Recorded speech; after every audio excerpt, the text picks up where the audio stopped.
Language and language use. By Yoshihisa Kashima, University of Melbourne. Humans have the capacity to use complex language, far more than any other species on Earth. We cooperate with each other to use language for communication. Language is often used to communicate about and even construct and maintain our social world. Language use and human sociality and inseparable parts of Homo sapiens as a biological species. Learning objectives. Define basic terms used to describe language use. Describe the process by which people can share new information by using language. Characterize the typical content of conversation and its social implications. Characterize psychological consequences of language use and give an example. Introduction. Imagine two men of 30-something age, Adam and Ben, walking down the corridor. Judging from their clothing, they are young businessmen taking a break from work. They then have this exchange. Adam: "You know Gary bought a ring." Ben: "Oh yeah? For Mary, isn't it?" If you are watching this scene and hearing their conversation, what can you guess from this?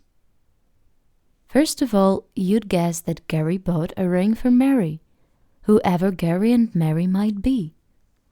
Perhaps you would infer that Gary is getting married to Mary. What else can you guess?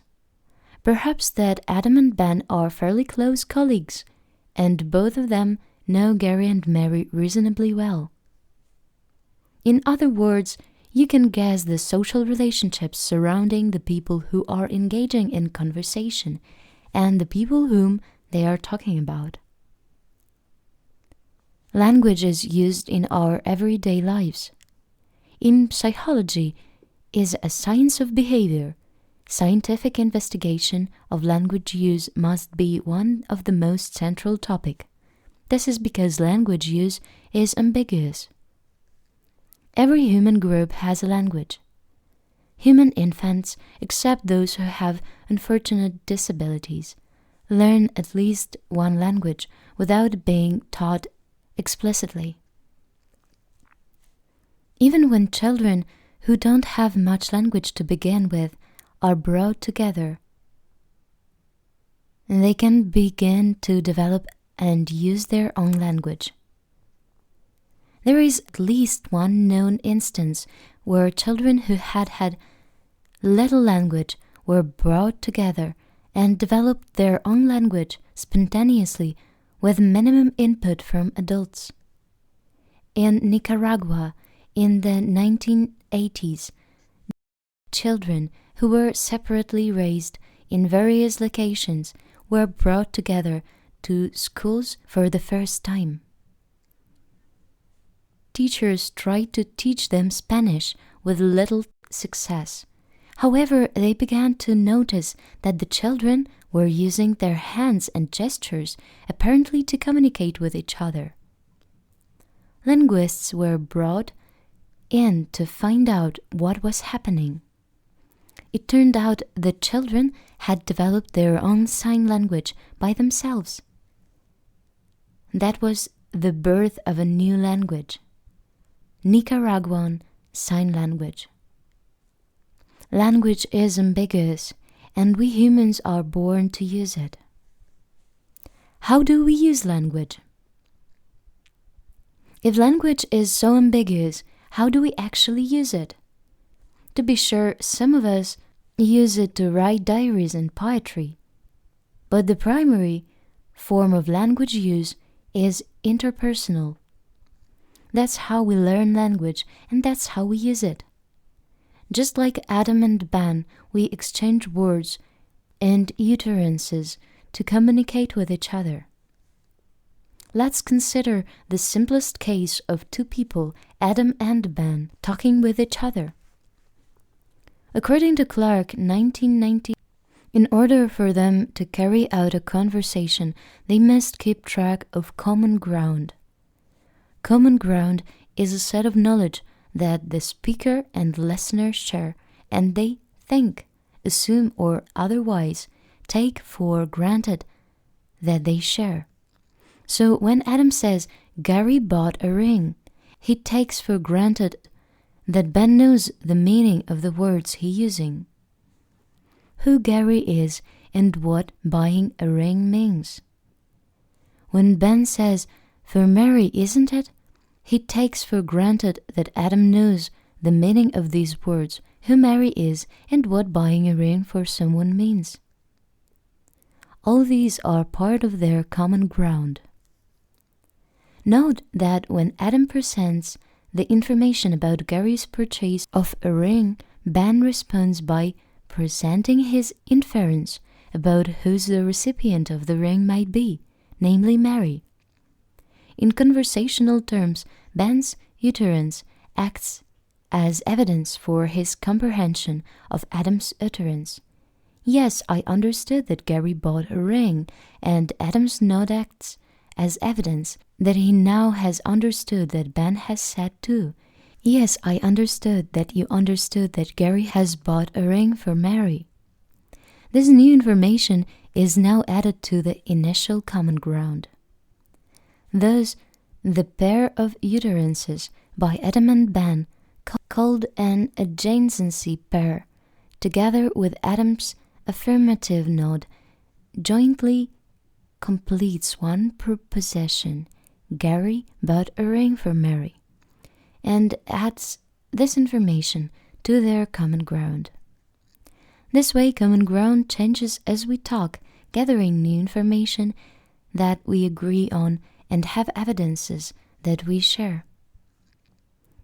It evolves as people take turns to assume the roles of speaker and listener and actively engage in the exchange of meaning.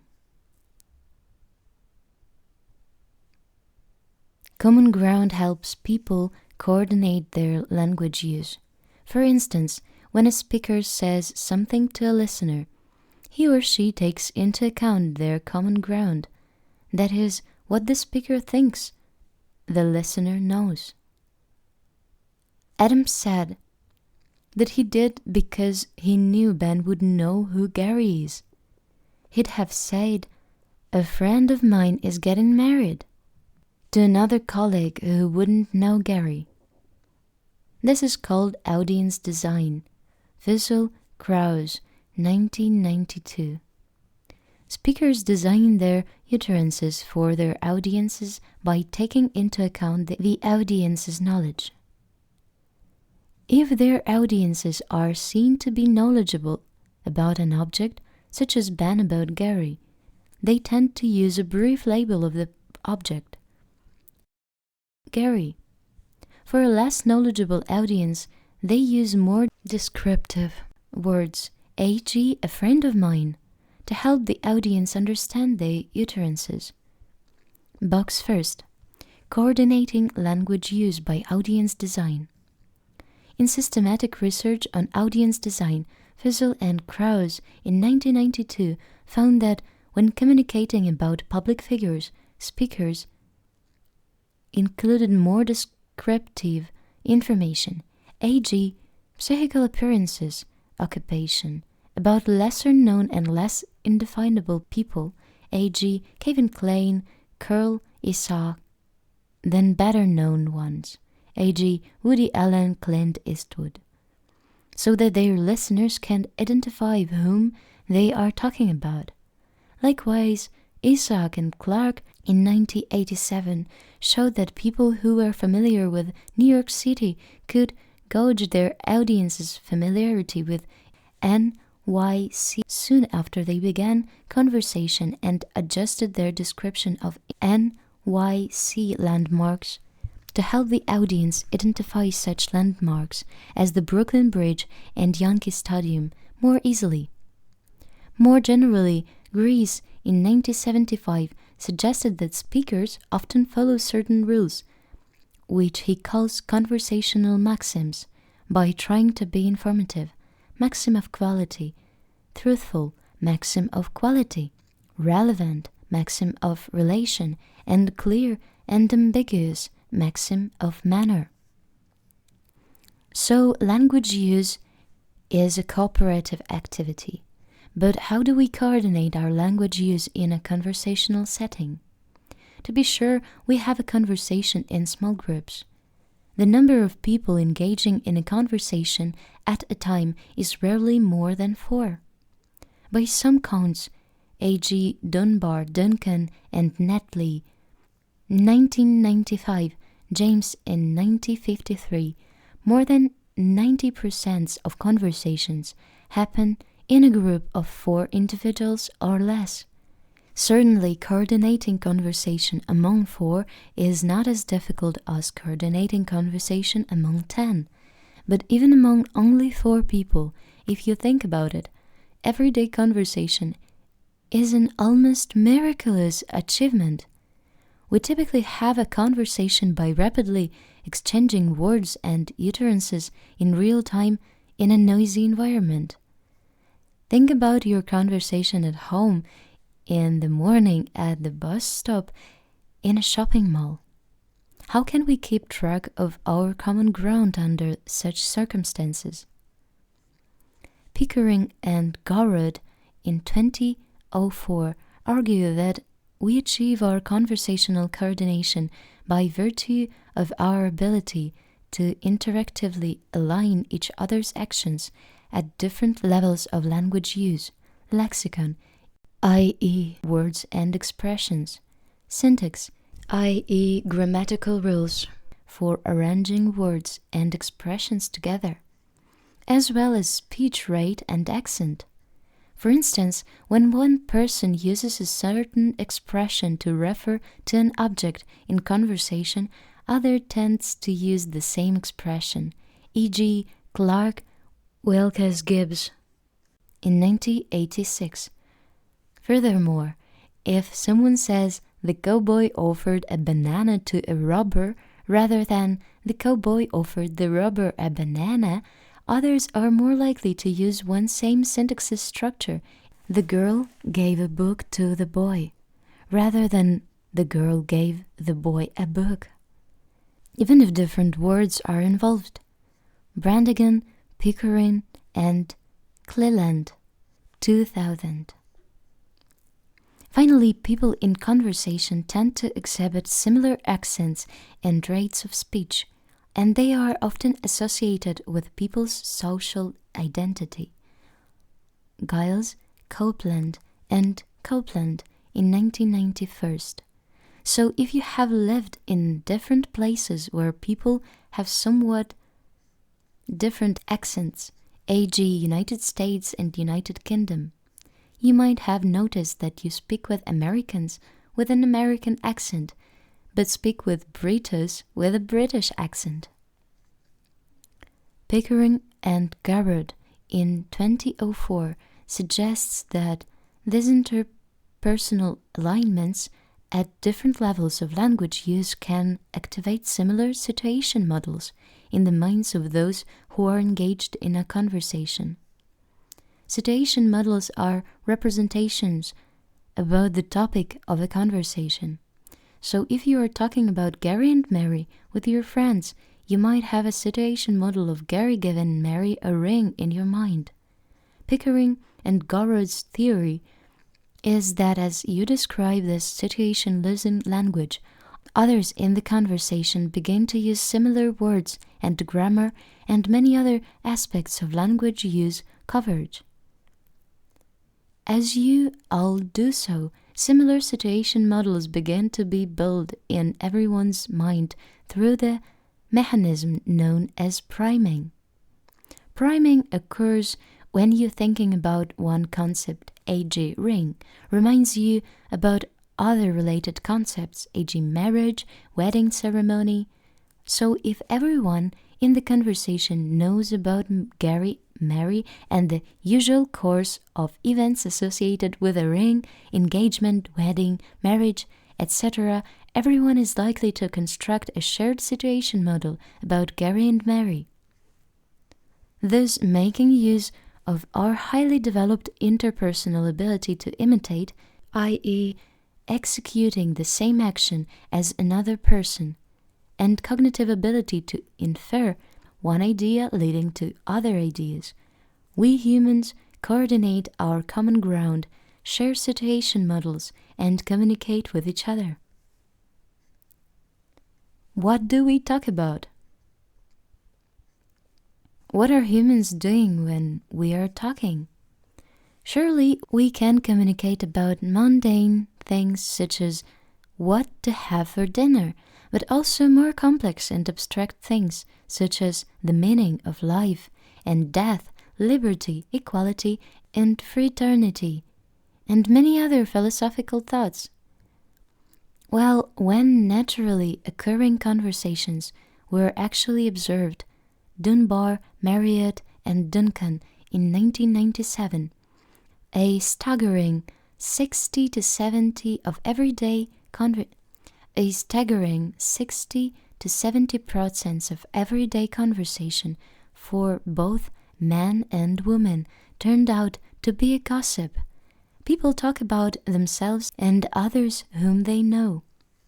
Just like Adam and Ben, more often than not, people use language to communicate about their social world.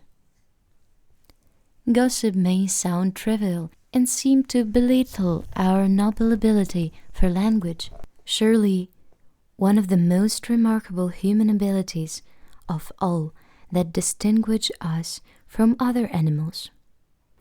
Au contraire, some have argued that gossip activities to think and communicate about our social world is one of the most crucial uses to which language has been put.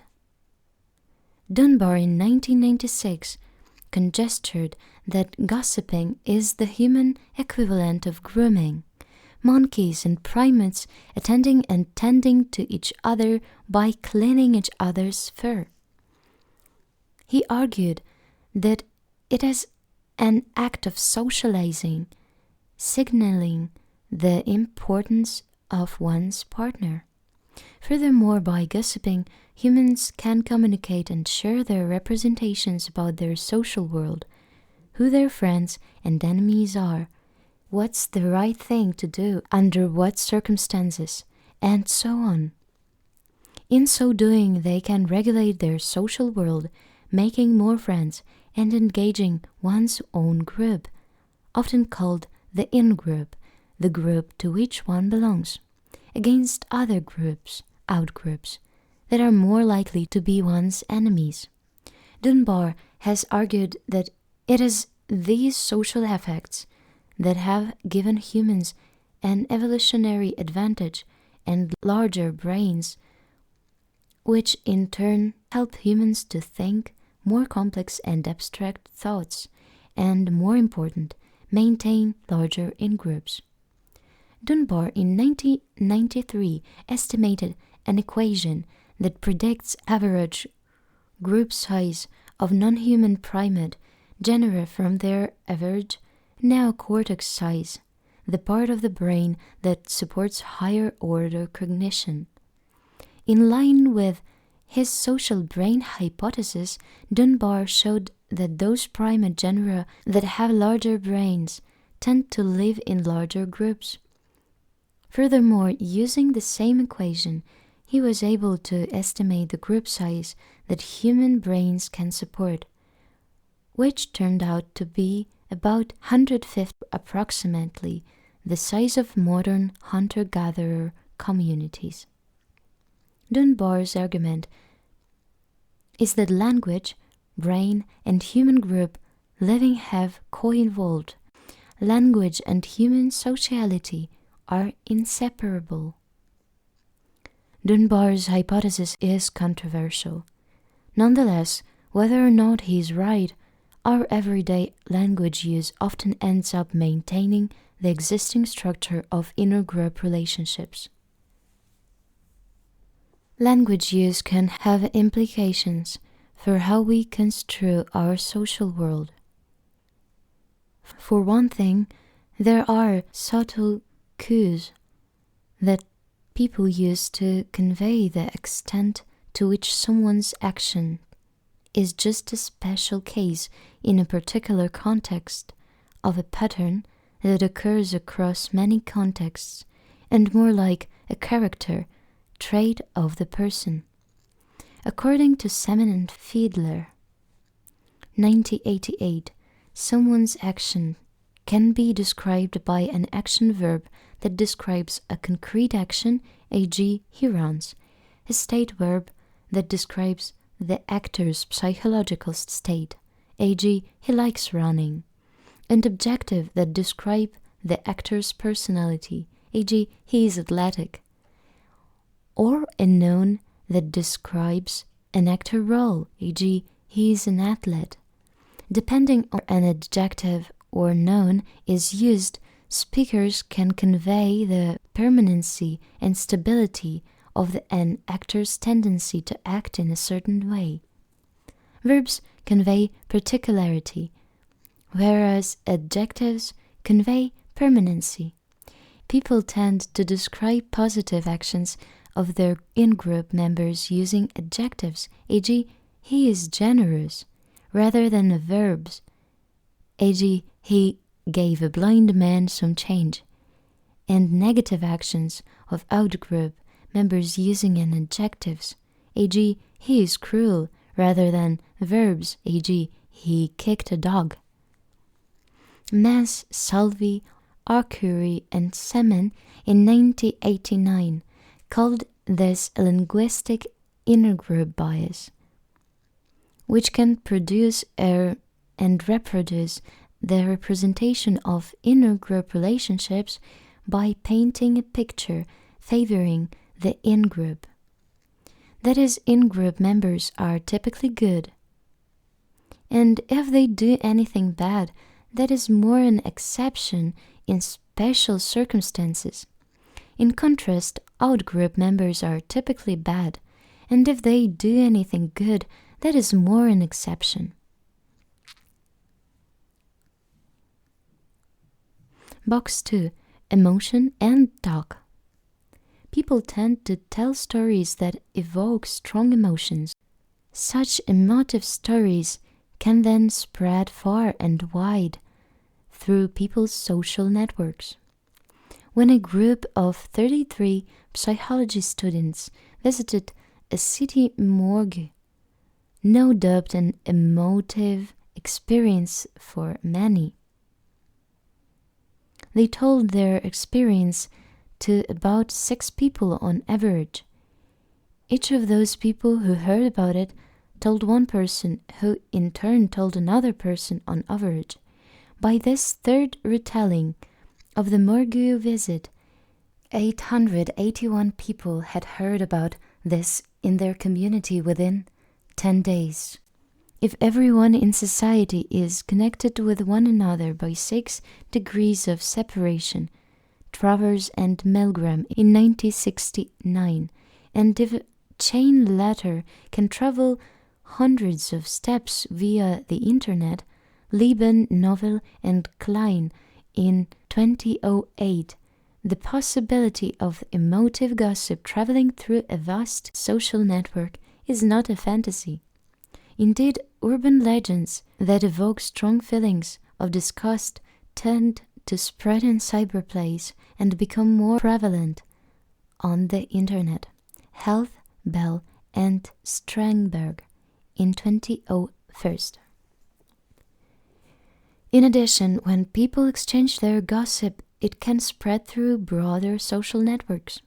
If gossip is transmitted from one person to another, the second person can transmit it to a third person, who then, in turn, transmits it to a fourth, and so on through a chain of communication.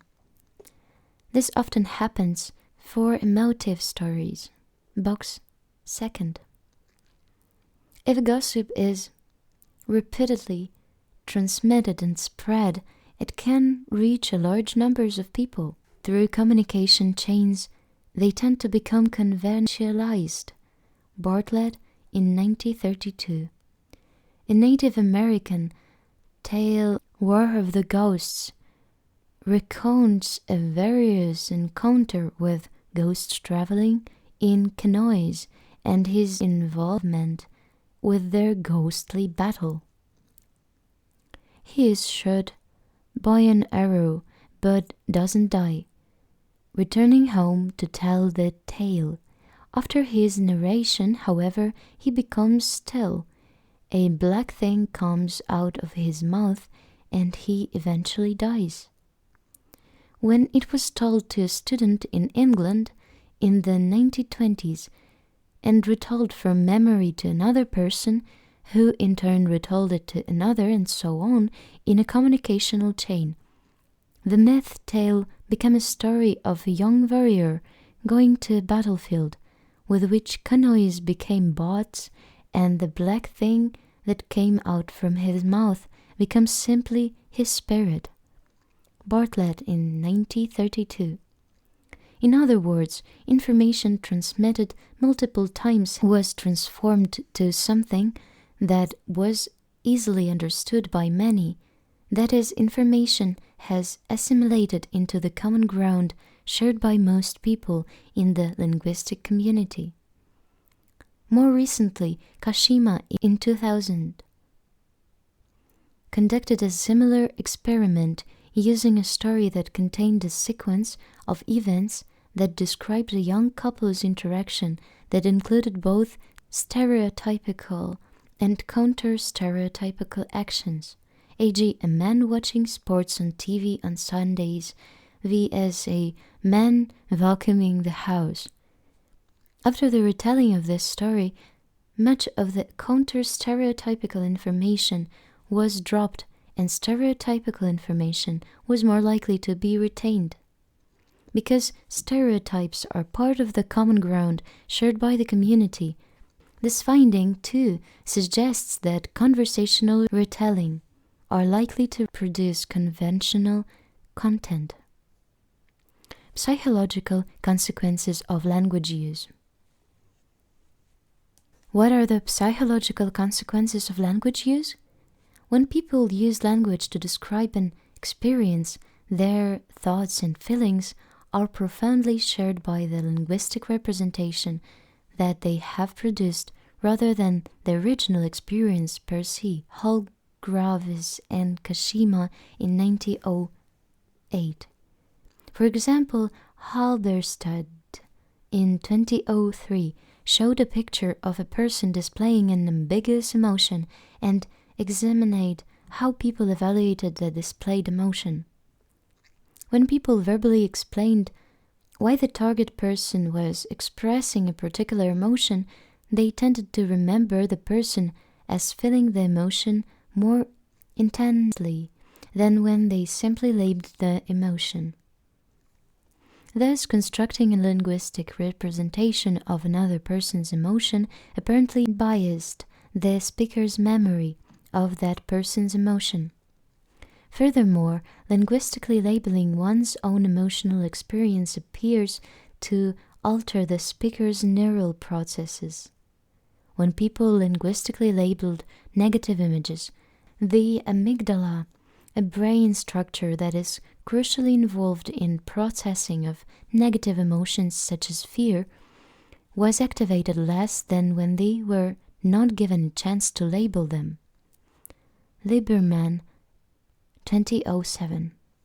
Potentially because of these effects of verbalizing emotional experience, linguistic reconstructions of negative life events can have some therapeutic effects on those who suffer from the traumatic experiences. Pennebaker and Seagal in 1999. Lubomirsky, Souza, and Dickerhoff in 2006 found that writing and talking about negative past life events improved people's psychological well-being, but just thinking about them worsened it. There are many other examples of effects of language use in memory and decision-making. hold graves and Kashima. Furthermore, in a certain type of language use, linguistic practice, hold graves and Kashima is repeated by large numbers of people in a community. It can potentially have a significant effects of their thoughts and action. This notion is often called Sapir-Whorf hypothesis. Sapir in 1921 and Whorf in 1956, Box 3. Sapir-Whorf hypothesis. An example of evidence for Sapir-Whorf hypothesis comes from comparison between English and Mandarin Chinese speakers, Broditsky in 200. In English, time is often metaphorically described in horizontal terms. For instance, good times are ahead of us, or hardship can be left behind us. We can move a meeting forward or backward. Mandarin Chinese speakers use similar horizontal metaphors too, but also use vertical metaphors. So, for instance, the last month is called Changji, or above month, and the next month, below month. To put it differently, the arrow of time flies horizontally in English, but it can fly both horizontally and vertically in Chinese. Does this difference in language use affect English and Chinese speakers' comprehension of language? This is what Broditsky in 2000 found.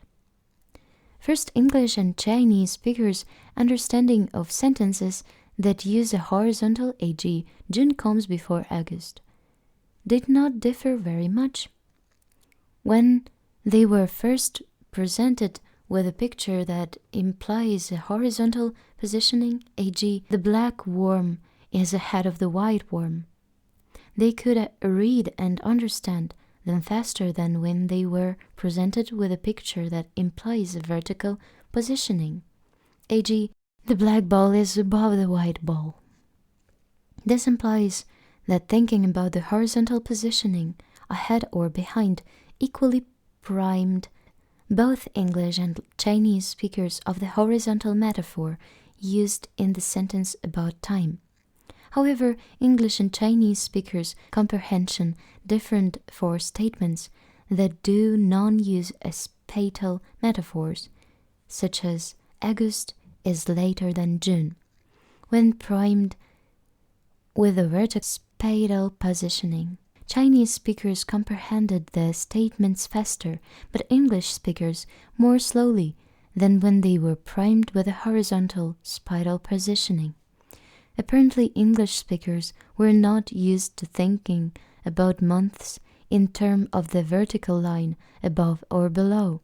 Indeed, when they were trained to do so, their comprehension was similar to Chinese speakers.